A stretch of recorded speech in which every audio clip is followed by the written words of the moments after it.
እቲ ፊልም እንትጅምር ኣብ ጣልያን ሳይሮስ ዝተባህለ ሌባን ጉጅልን ብምርኣይ እዩ። ኣብ ሰዓት ሳይሮስ ምስ ደንካን ዝተባህለ ዓርኩ ሚሱ ምስ ዝተባህለት ሃገርን ንሓደ ስርቂ ይመጽዩ። ኣብዚ ቦታ ዓብይ ናይ ጨረታ ፕሮግራም ይዳሎ። ሕጂ ዝሽየጥ ዘሎ ክቡር ማስክ እንትኾነ እኳ ቅድሚ ሕጂ ግን ኣሳእል ካልኦት ክቡራትን እዮም ዝሽየጥሉ ነይሮም። ነኒ ሳይሮስ ድማ ልክዕ ከም ዝገዝእ ብምምሳል ነዞም ንብረታት እዚኦም እዮም ዝሰርቅዎ። ብኻሊእ ገጽ ድማ ኣብይ ዝተባህለት ኤጀንት ነዚ ጨረታ ንክትከታተል ብመንግስቲ ተልእኾ ትወሃብ። ናይ ኣብይ መሰረታ ንሳይሮስ ምስ ረኣይዎ ሓደገኛ ሌባ ከም ዝኾነ ይነግርዋ። ኣብይ ድማ ነዚ ምስ ሰምዐት ትድንግጽ። ምክንያቱ ስለ ሳይሮስ ምንም ስለ ዘይትፈልጥ ንሳይሮስ ፍቕራዊ ዝምድና ቅድሚ ሰሙን ጀሚራ እያ። ብኻሊእ ገጽ ኣብ ለንደን ማግነስ ዝተባህለ ሌባ ምስ ሳይሮስ ዝሰርሕ እንትኸውን ንሱ እውን ናብ ሓደ ጨረታ ይኸይድ። ምስ ማግነስ ዝሰርሕ ሉክ ዝተባህለ ሰብ ድማ ናብዚ ቦታ ዝመፀ እንትኸውን ንሳቶም ድማ ክቡር ስእሊ ንምስራቅ እዮም መፅዮም። ናብ ሳይሮስ እንትንምለስ ኣብታ ኣዳራሽ ዝመልእዎ ኩሎም ናቱ ሰባት እዮም። በዚ መሰረት ድማ ሞልሶን ዝተባህለ ሰብ ምስኦም ዝሰርሕ እንትኸውን ኣብቲ ጨረታ ዝሳተፍ መሲሉ ኮፍ ይብል። ብኻሊእ ገጽ ናይዚ ማስክ በዓል ዋና ዝኾነ ኤንኤት ዝተባህለ ሰብ እውን ናብቲ መድረኽ ይመጽእ። ብቕጽል ሽሙ ኤንኤት ብዝበሃል ዝፍለጥ ሰብ ኣብዚ ማስኪ ካብ 482 ንላዕሊ ካሜራታት ከም ዘለዉ ይናገር። እቲ ማስክ ብብዙሓት ሰባት ተፈታዊ ንክኾን ብዙሕ ገንዘብ ኣውፂኦም ንክገዝእዎ ዝገብሮም ድማ ነዚ ምክንያት እዩ። ሳይሮስ ድማ ኤንኤት መደሩ ምስ ወድእ ቀልጢፉ ብዙሕ ሚልዮን ገንዘብ ብምፅዋዕ ነቲ ማስኪ ከም ዝገዝኦ ይዛረብ። ኣብታ ኣዳራሽ ዘለዉ ሰባት ድማ ክንዲ ገንዘብ ክንሸጦ ኢና ኢሎም ኣይሓሰቡን ነይሮም። ካብኡ ድማ ብዘይ ዝኾነ ተፈኻኻሪ ሙሉእ ማስኪ ንሳይሮስ ክወሃብ ይውሰን። ብኻሊእ ገጽ ሃከር ሚሱ ኣብዚ ሰዓት ናይቲ ገዛ ኣላርም ንክጽውዕ ትገብሮ። እዚ ኣላርም እንተፀዊዑ ኣብዚ ገዛ ሌባ ኣሎ ተባሂሉ ስለ ዝሕሰብ ብዙሓት ፖሊሳት ናብዚ ገዛ ምእታው ጀሚሮም እዮም። ብኻሊእ ገጽ ድማ ኣብ ለንደን ዝርከቡ ነኒ ማግነስ ነቲ ሲስተም ሰቢሮም ብምእታው ነቲ ክቡር ስእሊ ይሰርቅዎ። ማግነስ ድማ ነቲ ስእሊ ኣብ ማይ ዝከላኸል ላስቲክ ምስ ኣተዎ ናብቲ ማይ ደርብዮ። ብኻሊእ ገጽ ኣብቲ ጀልባ እንዳተጸበየ ስለ ዝነበረ ብዝግባእ ነቲ ስእሊ ሰሪቖም የምልጡ። ናብ ሳይሮስ እንትንመለስ እቲ ዕዳጋ ንብሕትና ንወድኣየ ብምባል ንኤንኤት ክሰማምዑ ይጅምር። ኤንኤት ድማ ዝፀውዕሉ ብዙሕ ገንዘብ ስለ ዝኾነ ነዚ ዕድል ከይስእኖ ብምባል ምስ ሳይሮስ ብመርከብ ንምኻድ ይሰማማዕ። ብኻሊእ ገጽ ድማ ነታ መርከብ እትገንሓ ካሚላ ዝተባህለት ናይዚ ግሩፕ ኣባል እያ። ነኒ ካሚላ ድማ ካብቲ ቦታ ምስ ኣምለጡ ኣብይ ድማ ናብዚ ኣዳራሽ ይመጽእ።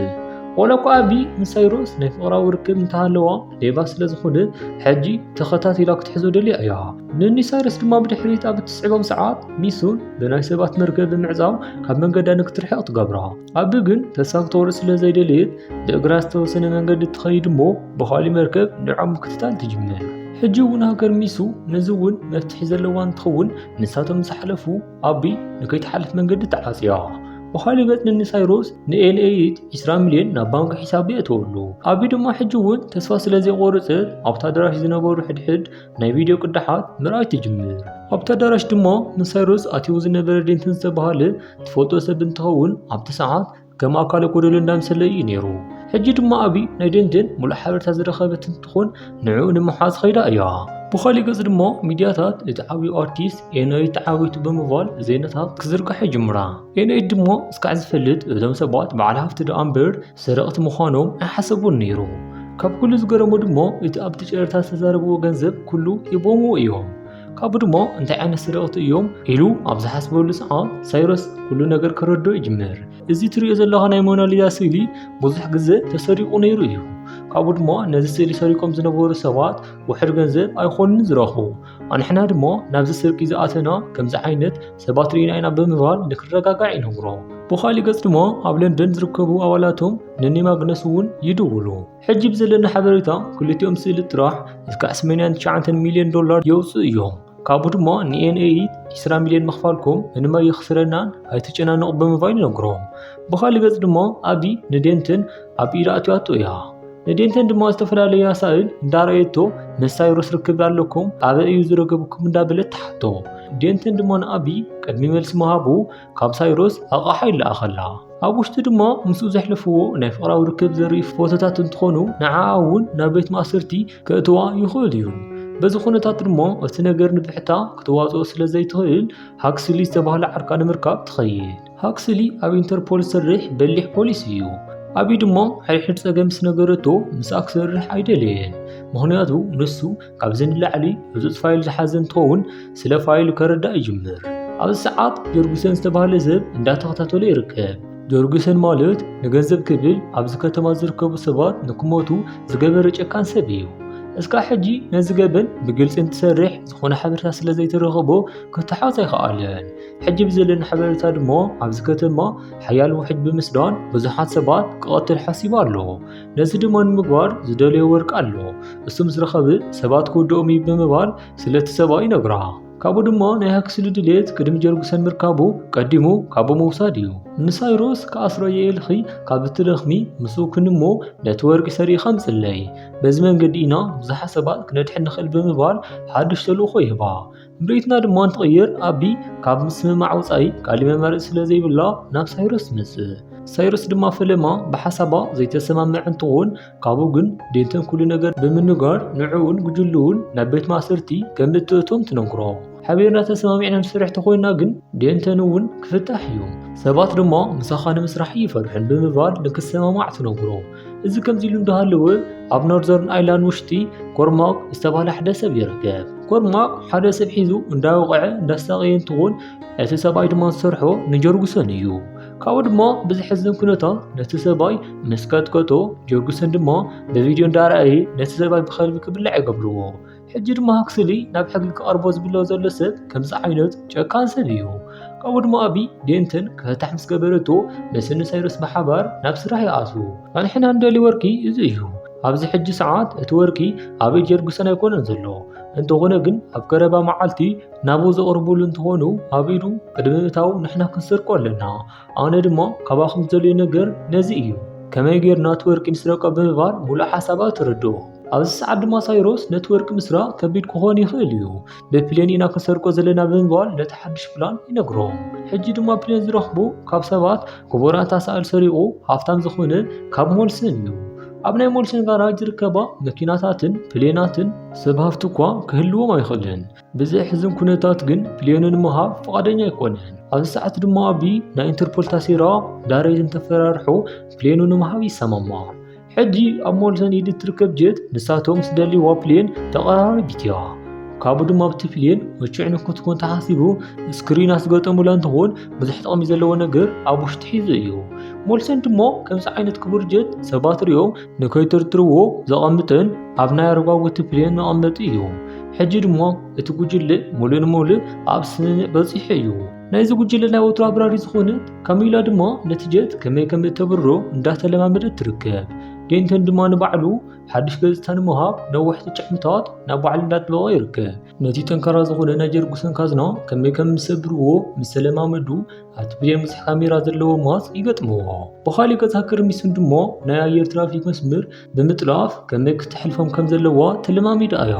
እንተኾነ ግን ናታ ናይ ሃኪንግ ክእለት ንበይኑ እኹል ስለ ዘይኮነ ኣብ ናይ ኣየር ትራፊክ ዝሰርሕ ሓደ ሰብ ከም ዘድልዮም ትናገር። በዚ መሰረት ድማ ሳይሮስን ኣቢን ምስ ኣብ ኣየር ትራፊክ ዝሰርሕ ሃሪ ይራኸቡ። ንሃሪ ድማ ናይ ሓደ መዓልቲ በረራ ምሰም ኮይኑ ጉጅሉ ንክሽውዶም ይሓትዎ። ሳይሮስ ድማ እምቢ ንከይብሎም ስለ ዝፈርሐ $1 ሚልዮን ከም ዝኸፍሉ ይነግሮ። እዚ ድማ ንሃሪ ካብ ዝተፀበዩ ላዕሊ ስለ ዝነበረ ቀልጢፉ ይሰማማዕ። እዚ ከምዚ ኢሉ እንዳሃለወ ናይ ጀርጉሰን ሰባት ብሓደ ሓደ ቦታታት ናይ ውሕጅ ሓደጋ ንከብፅሑ ይገብር። እዞም ናይ ውሕጅ ሓደጋታት ድማ ንዕኦም ፈተነታት እንትኾኑ እቲ ከቢድ ሓደጋ ድማ ዘብፅሕዎ ኣብታ ዋና ከተማ እዩ። ካብኡ ድማ ፈተነ 13 ሰባት እንትሞቱ ኣብቲ ዋና ሓደጋ ድማ ክንደይ ሰብ ከም ዝሞቱ ይሓስቡ።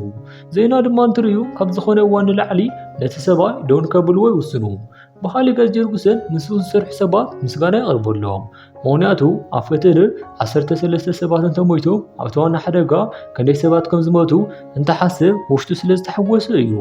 ንኣብኒ ሳይሮስ እንትንምለስ ሚሱን ናይ ጂፒኤስ ማሽን ሰሪሓ ወዲያ እያ። ሕጂ ዝሰርሐቶ ናይ ጂፒኤስ ማሽን ካብ ራዳር ዘውፅኦም እንትኾን ንዕኡ ግን ናብቲ ፕሌን ንምእታው ከቢድ እዩ። ካብኡ ድማ ሕጂ ናይ ግድን ነታ ኣቕሓ ንክፈቅድ ኣብ ሓደ ንብረት ከቐመጥዎ ኣለዎ። እቲ ጉጅለ ድማ ናይ ጂፒኤስ ሓዊሱ ክውዳእ ዘለዎ መሳርሒ ኩሉ ይውድዎ። ካብኡ ድማ ናብቲ ናይ ስርቂ መዓልቲ ንኸይድ። ኣብቲ ስርቂ መዓልቲ ኣቢን ሳይሮስን ፍቑራት ብምሳል ናብቲ ፕሌን ይኣትዉ። ዴንተን ድማ ንባዕሉ ሽማግላ ምሲሉ ኣብዚ ፕሌን ዝተረኸበ እንትኾን ካልኦት ኣባላት እውን ኣብዚ ፕሌን ተበታቲኖም ተቐሚጦም እዮም። ናይ ጀርጉሰን ሰባት ድማ ብወገኖም ነቲ ወርቂ ብጠንካራ ካዝና ዓፅዮሞ እዮም። ብኻሊእ ወገን ካብ ሞልሰን ዝወሰድዎ ጀት ድማ ካሚላ ሒዛቶ ትመጽእ ይኸውን። ሚሱን ድማ ናይ ቲፒሌን ሓበሬታ ሃክ ብምግባር መን እዮም ምስ ጀርግሰን ዝሰርሑ ፈሊጣ እያ ካብኡ ድማ ንጉጅላ ናይዞም ሰባት ፎቶ ሊኢኻ ንክንጠቕም ስነገረቶ ሕጂ ነቲ ጂፒኤስ ከቕምጥዎ ከም ዘለዎም ትነግሮም ካብኡ ድማ ኣቢ ኣብ ውሽጢ 10 ደቂቓ ነቲ ጂፒኤስ ክተቕምጦ ኣለዋ ድሕሪ ዝተወሰኑ ደቂቓ ድማ ኣቢ ነቲ መሳርሒ ገጢሞ ንክተቕምጡ ትዳሎ ሽዑ ግን ናይቲ ጂፒኤስ ማሽን ካብ ኢዳ ዝወደቐ እንትኾን ኣብ መሬት ወዲቑ ሙሉእ ንሙሉእ ይስበር ካብኡ ድማ ሳይሮስ ካብ ዝግባኣ ግዜ ምጽናሓት ተጨናኒቑ ናብ ኣቢ ይኸይድ ምስ ኣቢ ኮይኖም ድማ ብሓባር ነቲ ጂፒኤስ ኣብ ዝተስተኻኸሉ ሰዓት ዶናልድ ዝተባህለ ሰብኣይ ብምጥርጣር ናቦም ይመጽእ ካብኡ ድማ ካብዚ ሰብኣይ ንባዕሎም ንምድሓን ዝኾነ ነገር ገብሩ ኣለዎም ኣቢ ድማ ፆታዊ ርክብ እናገበሩ ምዃኑ ብምምሳል ነቲ ሰብኣይ ሓፊሩ ንኽኸይድ ትገብሮ ብኻሊእ ገጽ ናይቲ ጉጅለ ጀስቲ ትገናሓ ካቢላ ዝኾነ ሰብ መልሲ ክህባ ስለዘይኻልእ ስቑኢላ ትኸይድ ነዚ ድማ ኣብቲ ናይ ኣየር ትራፊክ ክልተ ጀት ንክረኣያ ዝገበረ እንትኾን ናይ ሃሪ መሳርሕቱ ካበይ ዝመጽእ ጀት እዩ ብምባል ሓሪቓ ምዝራብ ትጅምር ሃሪ ድማ ንመሳርሕቱ ንምዝንጋዕ ንዕኡ ዝረኣዩ ሓደ ከም ዝኾነ ይነግርሃ ምስታ ሰበይቲ ድማ እንዳተኸራኸሩ ኣብ ዘለወሉ ሰዓት ናይ ጂፒኤስ ማሽን ሙሉእ ንሙሉእ ብምስትኽኻል ካብቲ ናይ ራዳር ከባቢ ክጠፊ ይገብሩ ካብኡ ድማ ሳይሮስ ብግቡእ ንዝወድእዎ ስራሕ ንኣቢ ሽልማት ይሂባ ክቡራተይ ንዓይ እውን ጽቡቕ ፊልሚ ሰሪሐ ስለ ዝመጻኹ ተትሽልሙኒ ደስ ይብለኒ ሽልማተይ ግን ብላይክን ሳብስክራይብን ይኹነለይ ሰናይ ናይ ምዝንጋዕ መደብ ይኹነልኩም ናብ ፊልመይ ክመልሰኩም ሕጂ ናይ ሃሪ ስራሕ ዝሰርሐሉ ሰዓት ይበጽሕ ንቶም ናይ ታፕሌን መብረርቲ ሓደገኛ ንፋት እንዳመጸ ስለ ዝኾነ ኣንፈቶም ክቕይሩ ከም ዘለዎም ሓሲ ይነግሮም ናብን ሳይሮስ እንትንምልስ ደንተን ዝሓመመ ሰብ ብምዛል ናይ ታፕሌን መሳሰይ ትኹረት ይስሕቦ ነዚ ድማ ዝገበሩ ማግነስ ኦክሲጅን ሒዙ እንትሓልፍ ሰብ ንከይርዮ እዩ ማግነስ ድማ ተሳኺዑሉ ናብቲ ወርቂ ዝተቐመጠሉ ቦታ ነቲ ኦክሲጅን ሒዙ ይኣቱ ናይ ጀርጉሰን ሰባት ድማ ናብዚ ቦታ ዘይተፈቐደሉ ሰብ ዝመፀሉ ሰዓት ብፓወር ንኩደፎ ገይሮም ይሰርሕዎ እዚ ድማ ኣብ ቲፕሌን ልዑል ድምፂ ዝፈጥር እንትኾን ነኒ ዶናልድ ድማ ነቶም ሰባት ይጥርጥርዎ ማግነስ ድማ ብናይ ሌዘር ጨረር ነቲ ሳጥን ንምኽፋት ኣብ ዝፍትነሉ ሰዓት እቲ ፕሌን ዝገደደ ክንቀሳቐስ ይጅምር ሳይሮስን ኣብን ነዚ ኣጋጣሚ ተጠቂሞም ንዶናልድን ሰባቱን ክበኣስዎም ይጅምሩ ብተመሳሳሊ መልክዑ ማግነስ ናይቲ ሌዘር ሓይሊ እንዳወሰኸ እንዳመፅእ ስለ ዝኾነ እቲ ፕሌን ሚዛኑ እንዳገደደ ይኸይድ እቲ ፕሌን እንዳተንቀሳቐሰ ድማ ንሳይሮስ ባላንሶም ብኣግባቡ ስለ ዘይሕልው ነቶም ሰባት ንምስዓር ይኸብዶም ናብ ማግነስ እንትምለስ ድማ ብዝተሳኻዕ መንገዲ ናይቲ ወርቂ ካዝና ምኽፋት ይኽእል ኣቢ ድማ ምዛ እንዳተባእሰ ዝነበረ ሰብኣይ ኣብ መሬት ኣውዲቓ ኣብ ዝተወቅዐሉ ሰዓት እቲ ሓደ ንኽትኩሰላ እንትመጽእ ሳይሮስ ሂወታ የድሕነዋ ካብኡ ድማ እንዳጎየዩ ናብ ማግነስ ዘለሉ ኣብ ዝኸደሉ ሰዓት ብናይ ጀርጉሰን ሰባት ደጊሞም ይተሓዙ ሕጂ ድማ እቲ ካፒቴን ካብዚ ንላዕሊ ክኸድ ስለ ዘይኽእል ነቲ ፕሌን ኣብ ሓደ ናይ በረድ ቦታ ይዕርፎ ብተመሳሳሊ መልክዑ ድማ ካቢላ ጀታ ብምሓዝ ነታ ፕሌን ስዒቦ ኣብዚ ቦታ ተዓርፍ ናይ ጀርጉሰን ሰባት ድማ ነቲ ወርቂ ክሰርቅዎ ዝነበሩ ሰባት ኣብ ከይዲ ከም ዘእትዎም ነቲ ወርቂ ሒዞም ሕጂ ከም ዝመፁ ቃል ይኣትውሉ ሳይሮስ ድማ ንኩርማክ ብባቡር ሒዞም እንተኸዱ ዝሓሸ ከም ዝኾነ ነጊርዎም ነይሩ እዩ እንተኾነ ግን ኩርማክ ሳይሮስ ብባቡር ንኽኸዱ ዝደለዮ ፕላን ኣለዎ እዩ ስለ ዝበለ ብናቶም ጀት ነቲ ወርቂ ሒዞም ምኻድ ይጅመሩ ነታ ጀት እትገንሓ ዘላ ድማ ካሚላ እያ ካሚላ ድማ ሓደ በተን ብምስካብ ንዕሩኽታ ሓደ ምልክት ትህቦም እሞ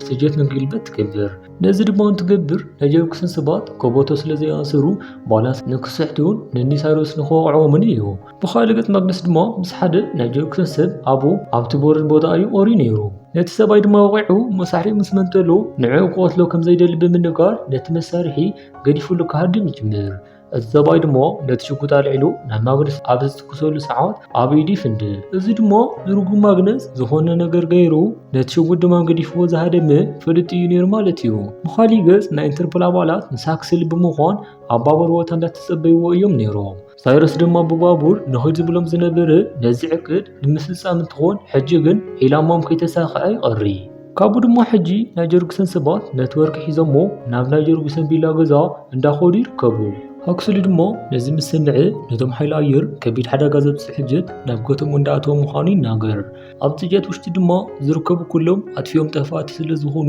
ንኹሎም ንኽቐትልዎም ነጊርዎም እዩ ሕጂ ሃክስሊ ሽሙ ብዝግባእ ነዚ ምሽን ፈፂምዎ ተባሂሉ ንክለዓል እምበር ስለ ናይ ንኣቢ ሂወት ኣይግደስን እዩ ብኻሊእ ገጽ ጀርጉሰን ነቲ ወርቂ ዝገዝኡ ሕጋውያን ሰባት ረኺቦ እዩ نسم سبات مو ندحنا نتيك بليه نتورك زدم يخو بمبال أوشتي هيدا دقايق كمزي بمبال نخص بيوين نقرام إذا كم زيلون ده هلوه عبنا بلين ترافيك سر هارد مو حيلا أير متقاعد نكفص مخانم فليتيو كابو دمو أبتجد سبيلان اللون دابله نبعل فلتان انت تناغرو كوا هاكسلغن تسوايز ناغرو حاسوتيو أبتجد زخونه استغمنا سبيلن بمبال نخلهم نخطفوهم تزادي محلالف نن سايروس دمو أمونغو ترافيكاتن حيلا أيرن زغبر نغغر سميعهم يوم هيوتهم نمتحان دمو اب سكرين سبيلان كم زلو تصحفلهم كاميلاون نتيجة مولن مول بمقلبات اتم حيلا أير لتصحف نكمبوات تقدر كابو دمو قلبيت أساسنا برجة نبوتو تمورسو كابو دمو كاميلا بناجرق سنسبات مستوقعت نتيجة نبتعتي بفترة نخور تقبرو عبي دمو نتيجة سمارت ريموت بمتقام نكور ماك كابجت نخودو تقبرو كابو دمو كاميلا ودا أسلز بزحا نتاجت لك تعرف كتقبراي تخيلن نكاميلا نمحكاز دمو سايروس نابن زخودن تخونو نتيجة بأقواو أو ناجرق سنقزا معرف يخولو أبز ساعة سايروس أبتا فيلين زنبور كاميراتات تنو أغيلو حانت زرح كم سرفت يرئي نميسون دمو أبتا فيلين زغري حد كاميران دا سرح يركب كل نقر كراسي بمبال فيديو نخطغالت ينورا وخالي جرقوسة مسمر زغوزو زنبرن تخون حجيقن نابنا أبي مسي أبز ساعة دمو كابتا مورق زغوزو ماخل نا انتربول سبات أبز كم زلو فليت آيا እዚ ድማ ዘሪየካ ጀርጉስን ገበደኛ ከም ዝኾነ ስለዚ ኔትወርኪ ከም ዘይትገዝእ ብምንጋር ነቲ ስምምዕነት ትስርዞ ኣብ ሰዓት ጀርጉስን ናብ እግራ ብምትኳስ ነቲ ስምምዕነት ንከይተቋርጾ ይነብራ እንተኾነ ግን እታ ሰበይቲ ሕጂ እውን ነቲ ስምምዕነት ንኽተወፅል ስለ ዘይደለየት ኣብቲ ሰዓት ብኢድ ጀርጉስን ሂወታ ትሓልፍ ካብኡ ድማ ጀርጉስን እዛ ሰበይቲ ናይ ኢንተርፖል ኣባል ዝበለቶ መን እዩ ካባኹም መን እዩ ፖሊስ ብምባል ንሳይሮስ ይሓትዎም ኣብ ሰዓት ሳይሮስ ናይ ኣቢ ሂወት ንምስራፍ ንሱ ከም ዝኾነ ይናገር እንተኾነ ግን ጀርጉስን ቅድም ዝኾነ ነገር ምግባሩ ናይ ጣልያን ፖሊሳት ኣብቲ ቦታ ይበዝሑ ጀርጉስን ድማ ኣብዚ ሰዓት ምምሳል ጀመረ እንትኸውን መንነቶም ዘይተፈለጡ ሰባት ኣብ ገዛ እጀ ተዕሪፎም ኣነ ድማ ንባዕለይ ንምክልኻል እየ መሳርሒ ዝሓዝኩ ምንም ኣይፈልጥ ብምባል ይናገር ካብኡ ድማ ሳይሮስ ኣብታ ጀት ዝነበረ ሓንቲ ካሜራ ተዘቂሙ ዝቐረፅዎ ቪድዮ ነቶም ፖሊሳት ተሪኦም ሃከር ሚስን ድማ ጀርጉስን ነዛ ሰበይቲ እንትቆትላ ዘሎ ቪድዮ ሙሉእ ንሙሉእ ቀሪፃቶ ነይራ እያ ካብኡ ድማ ሕጂ ጀርጉስን ናብ ቤት ማእሰርቲ ኣትዩ እዩ بخالي قص هاكسل دمو نتورك نموصار زمزان تخون أبي نساتم زلو لجد نكتو كوسولو تزازن دم حلالف سلز سمعتو حريقة ببوكس تهارمو كابو دما ناي بوليس نتسرحا مولن مولي زغدفتون تخون مسن سايروس دمو حبيرا كيرا ايا دحر حيدا سامنتات سايروس بزعام تفوتو غزا غزيو نابي سربرايز غيرو ايو كابو نلعل سربرايز دمو